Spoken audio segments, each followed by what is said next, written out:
کہ ہاتھ جوڑتا ہوں اللہ کے واسطے مسلمان کو گالی دینا گناہ کبیرہ۔ دوستو، عمران خان کے دوست مولانا طارق جمیل کا شاہد افریدی کے بیان پر سخت رد عمل سامنے آ گیا ہے، جس کے بعد شاہد افریدی نے بھی عمران خان اور مولانا صاحب سے معافی کا اعلان کر دیا ہے۔ شاہد افریدی نے کہا کہ مولانا طارق جمیل ان علماء میں سے ایک ہیں جنہوں نے تعصب سے پاک ہو کر معاشرے کو ایک بنانے کی کوشش کی۔ دوستو، جیسا کہ آپ کو پتا ہے کہ مولانا طارق جمیل شاہد افریدی کے عمران خان کے خلاف بیان پر شدید برہم ہو گئے تھے، جس کے بعد سوشل میڈیا پر انہوں نے کہا کہ شاہد افریدی کو شرم آنی چاہیے کہ نبی کا فرمان ہے سباب المومن فسوق، مسلمان کو گالی دینا گناہ کبیرہ ہے، اور گناہ کبیرہ توبہ کے بغیر معاف نہیں ہوتا۔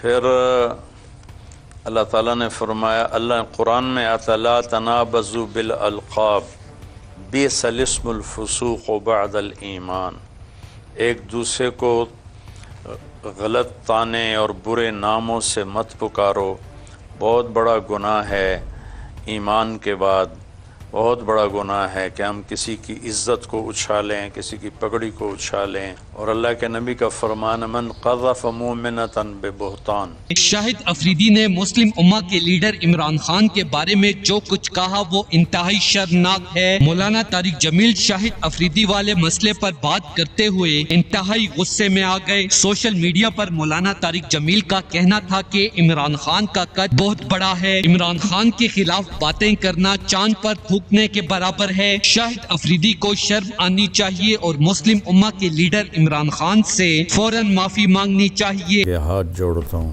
اللہ کے واسطے اپنی زبان ٹھیک کرو، اپنی زبان ٹھیک کرو، اپنی زبان ٹھیک کرو۔ دوستو، اس حوالے سے اپنی رائے کا اظہار کامنٹ سیکشن میں دیں۔ ویڈیو اچھی لگے تو لائک کریں اور اس چینل کو سبسکرائب کریں۔